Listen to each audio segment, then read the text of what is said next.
प्रशंसा की बात करते हैं। प्रशंसा का भूखा आदमी, प्रशंसा के दो शब्द, सबसे ज्यादा प्रशंसा की भूखी ये महिलाएं, नहीं यहां वाली नहीं, बंबई वाली, तुम्हारी तो मैं आगे जाके करूंगा। इतनी भूखी, 4 शब्द अच्छे बोल दो, 1000 काम करा लो इनसे, ध्यान रखिए। प्रशंसा के भूखे मत बनो, ध्यान रखना। बड़े बड़ाई ना करें, बड़े ना बोलें बोल, और हीरा मुख से ना कहे कि लाख हमारा मोल। अपनी कीमत हीरा थोड़ी बताता है, पब्लिक बताती है कि हीरे की कीमत क्या हुआ करती। खुद की प्रशंसा खुद ही करते रहो, करते रहो, करते रहो, मान महा विश्वरूप करही नीच गति जगत में। खुद की प्रशंसा में। एक बार क्या हुआ, यमराज धरती पर आए और यमराज ने कहा अपने यमदूतों से कि जाओ, उस मूर्तिकार का समय हो गया, उसे लेकर के आइए। यमदूत आए, मूर्तिकार बड़ा होशियार था, बड़ा बुद्धिमान था, ऐसी मूर्तियां बनाता था, ऐसी मूर्ति कि मूर्ति को देख के आप कह नहीं सकते थे कि असली है या नकली है। एक बार उस मूर्तिकार ने सोचा कि यार दुनिया से मुझे भी जाना पड़ेगा, एक दिन नंबर आएगा। किसी वकील ने सलाह दे दी कि एक काम कर, तुझे यदि यमराज यमदूत लेने आए तो थोड़ा सा धोखा दे देना मौत को धोखा। बोले हाँ। तो यमराज मालूम है मूर्तिकार ने क्या किया, वकील की सलाह पर अपने जैसे 7 पुतले बना लिए, और एक दिन जब यमदूत लेने आए तो 8वीं जगह खुद जाके खड़ा हो गया। यमदूत ने देखा कि यार इसमें कौन है मूर्तिकार, ये 8 के 8 तो एक से लग रहे हैं, एक सी डिजाइन, एक सा कलर, एक सा रंग, एक सा रूप। यमदूत ने थोड़ी देर देखा, लौट गए।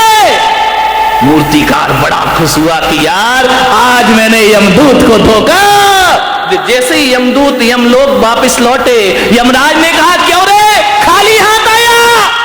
बोलिए तू मेरा धंधा बिगाड़ दिया, जो भी जाता है खाली हाथ लौट के। बोले यमराज बहुत दिक्कत हो गई। यमदूतों ने कहा, यमराज ने कहा क्या दिक्कत हो गई? अरे बोले किसको लेके आए, किसका नंबर है? अरे बोले तुम्हें अकल नहीं है कि सबके नंबर फिक्स हैं, जिसका है उसे उठा लाओ। अरे बोले ब्रह्मा जी ने थोड़ा गड़बड़ कर दिया। बोले क्या गड़बड़ कर दिया? बोले एक सी डाई के लोग बना दिए, एक सा चेहरा, एक सा रंग, एक सा रूप। अब बताओ कौन मूर्तिकार को लेकर आओ? वहां तो 8 खड़े हुए हैं। यमराज ने कहा कुछ भी हो जाए, ब्रह्मा जी कभी गलती नहीं किया करते हैं, कोई ना कोई कमी जरूर रखा करते हैं। अरे बोले महाराज वहां कोई कमी नहीं है, 8 के 8 बिल्कुल एक से दिखाई दे रहे हैं। हमने 1 घंटा देखा लेकिन समझ नहीं पाए कि असली मूर्तिकार किसका नंबर है, किसे लाए। यमराज ने कहा इधर आओ, इधर आओ, इधर आओ, एक मंत्र देता हूं। बोले मंत्र? बोले हाँ, एक मंत्र देता हूं, उन 8 के सामने एक मंत्र पढ़ना, जो असली होगा बाहर निकल आएगा, ज्यादा समय नहीं लगेगा। इंसान कितनी भी चालाकी कर ले, हमसे ज्यादा चालाक नहीं। यमदूत फिर आए, मूर्तिकार को पता चला कि फिर कोई लेने आ रहा है, फिर जाके मूर्ति के बाजू में खड़ा हो गया। यमदूतों ने कहा वाह क्या ब्रह्मा जी तुम्हारी कला है, गजब हो गया। 1 से 8 आदमी, कितना सुंदर ये पुतले बने हुए हैं, कितने सुंदर लोग खड़े हैं। वाह रे भगवान क्या तेरा चमत्कार है। अरे जी 8 इतने सुंदर हैं, कौन होगा वो महानुभाव जिसने इन्हें बनाया है, वो कितना सुंदर होगा। तेरी प्रतिमा इतनी सुंदर, तू कितना। हम तो उसे देखना चाहते हैं कि कौन ऐसा पुरुष है जो एक साथ एक से इतने सुंदर रूप बना दिए हैं। इतना कह ही रहे थे यमदूत कि एक मूर्ति में से आवाज आई, ये पुतले मैंने बनाए हैं। बस यमदूतों ने कहा चलो हमारा फैसला हो गया। बोले बस हो गया तुम्हारा नंबर, खत्म खेल। उसने कहा कि ये कैसे, मुझे क्यों पकड़ रहे हो? बोले बस हम यही तो पता करना चाह रहे थे कि इसमें असली कौन है और नकली। हे मूर्तिकार, तू सब कुछ भुला दिया, तूने अहंकार नहीं भुला पाया।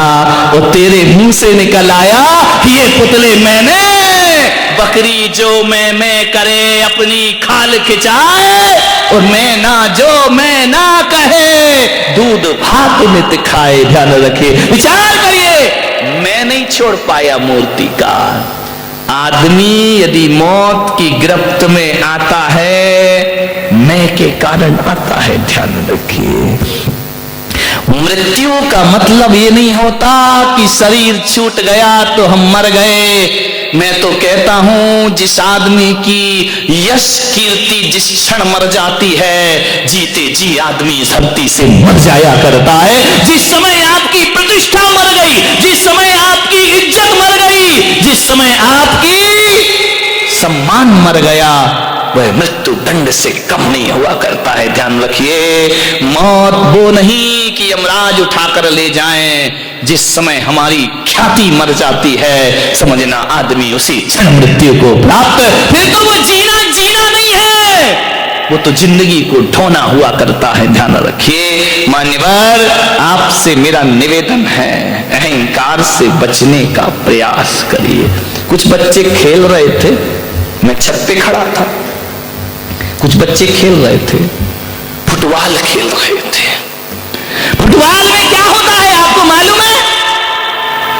एक लात इधर से पड़ती है, एक लात उधर से पड़ती है। जहां जाती है फुटबॉल, वहां क्या होता है? उसे लात पड़ती, जहां जाए वहीं किक मारी जाती है, कोई भी हाथ से नहीं उठाता है, जहां गई वहीं लात पड़ी। फुटबॉल ने मुझसे कहा, महाराज मेरी जिंदगी कैसी जिंदगी है, जहां जाओ वहीं लात पड़ती है। बच्चों के पास जाओ एक किक लगा देता है, बड़ों के पास जाओ वो लात मार देते हैं, ऊपर उछलती है फिर लात मारी जाती है। फुटबॉल जहां जाएगी वहां लात खाएगी। फुटबॉल ने कहा, मुझे बचाओ महाराज, मैं ऐसी जिंदगी कैसे जीऊंगी, बताइए मुझे लात क्यों मारी जाती है। फुटबॉल खेलिए कभी जय कुमार से? खेलिए ना, वॉलीबॉल नहीं, फुटबॉल जो पैरों से पिटती है, पैरों से पिटाई होती है उसकी, जमीन पे पटका जाता है, जहां जाओ वहां मारी जाती है। फुटबॉल बोली, महाराज मैं इतनी पिटती क्यों हूं? जो देखो वो मुझे एक लात मार देता है, यदि यहां रखी हो बच्चा भी निकले तो एक लात मारेगा उसे, इतनी पिटती है वो फुटबॉल।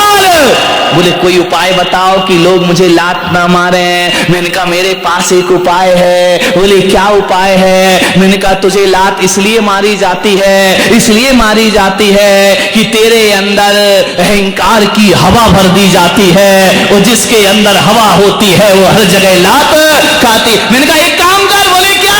मैंने कहा हवा निकाल दे। फुटबॉल ने कहा हवा निकाल दूं? मैंने कहा हाँ, यदि हवा निकाल देगी कोई भी तुझे लात मारने को तैयार है। जब तक हवा भरी है तब तक ही लात पड़ेगी। हवा निकली, है इंसान, बात फुटबॉल की नहीं, बात तो हमारी जिंदगी की है। जब तक अहंकार की हवा भरी है, घर में भी लात पड़ेगी, समाज में भी लात पड़ेगी। जहां चला जाएगा अहंकारी व्यक्ति, वहां उसे लात पड़ने के अलावा कुछ होने वाला। लोग कहते मेरा अपमान हो गया, धत तेरे की। सम्मान की हवा भरेगा तो अपमान तो होगा ही होगा। ध्यान रखिए, अरे सम्मान की हवा निकाल दे, अपमान होना अपने आप बंद। बताओ, जिस फुटबॉल की हवा निकल गई उसे कोई लात मारता है? बोलिए, लात मारते हैं क्या? जिसे लात पड़ रही थी जब हवा भरी थी, हवा निकल जाए तो लोग लात से नहीं, उस निकली हुई हवा की फुटबॉल को आदमी हाथ में उठा लिया करता है। ध्यान रखिए, जो व्यक्ति अहंकार छोड़ देता है, इंसान तो क्या भगवान उसे हाथों पे उठा लिया करते हैं। आज मार्दव धर्म है, मार्दव धर्म यही कह रहा है, अकड़ो मत। एक बार क्या हुआ, रोटी और जिसपे वो करते हो क्या होता है, बेलन से तो यूं होती है, उसके नीचे चकला, चकला बेलना धार चकला, समझ गए? चकला, बेलन, बेलन तो ज्यादा समझते होंगे, उपयोग जल्दी होता है। एक महिला से बाजू वाली की महिला बेलन मांगने आई, बोले बेलन देना बहन, अपना बेलन दे दे। उसने कहा क्यों? बोले पति आ रहे हैं। उसने कहा जल्दी लौटाना। बोले क्यों? बोले मेरे भी आ रहे हैं। ध्यान रखिए, मान्यवर। रोटी बेली जा रही है, बेलन और चकले पर छोटी सी होती है, उसको जब मालूम है ना कि अब रोटी मंगाऊं यहीं पे, उसको जब बेलन गोल गोल बेलता है तो रोटी बड़ी हो जाती है।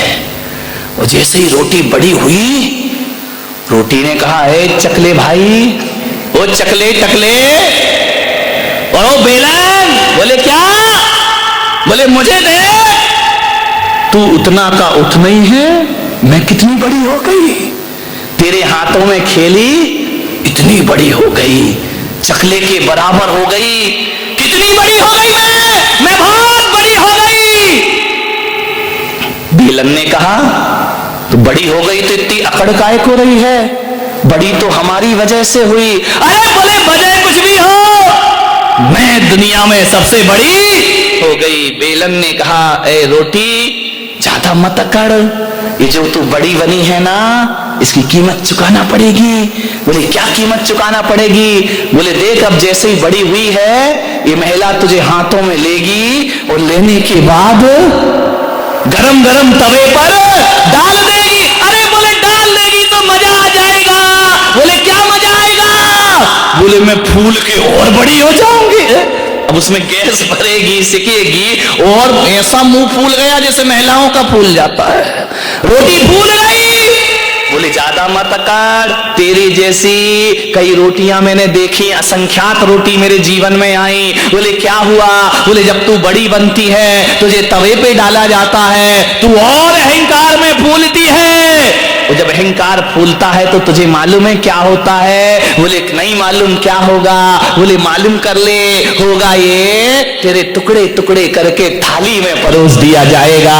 ज्यादा अकड़ेगी तो टुकड़े टुकड़े हो जाए, तेरे टुकड़े हो जाएंगे। और यदि किसी बूढ़े की थाली में चली गई तो टुकड़े ही नहीं होंगे, तुझे दाल में मसल भी दिया जाएगा। ध्यान रखिए, रोटी तेरे जैसी 1000 रोटियां मैंने बड़ी होते और टूटते हुए देखी हैं, लेकिन एक बात रख, मैं चकला अहंकार नहीं करता, ना मैं बड़ा होता ना मैं छोटा होता हूं, मैं जैसा हूं वैसा ही रहता।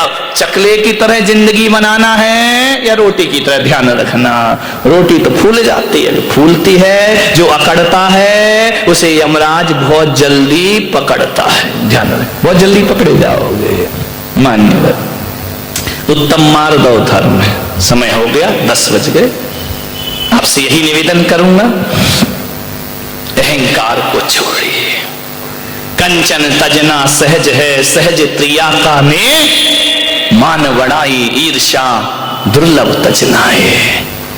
धन छोड़ना आसान है, स्त्रियों का त्याग करना आसान है, कपड़े छोड़ना आसान है। ध्यान रखना, बड़े बड़े साधु संत भी सब कुछ छोड़ देते हैं, अहंकार नहीं छोड़ पाते हैं। ध्यान रखना, मान बढ़ाई, ईर्ष्या दुर्लभ तजना, सबसे दुर्लभ है अहंकार को छोड़ना। ध्यान रखिए, महावीर भगवान कहते हैं कि तन की तपस्या तपस्या नहीं होती, तपस्या तो मन से होना चाहिए।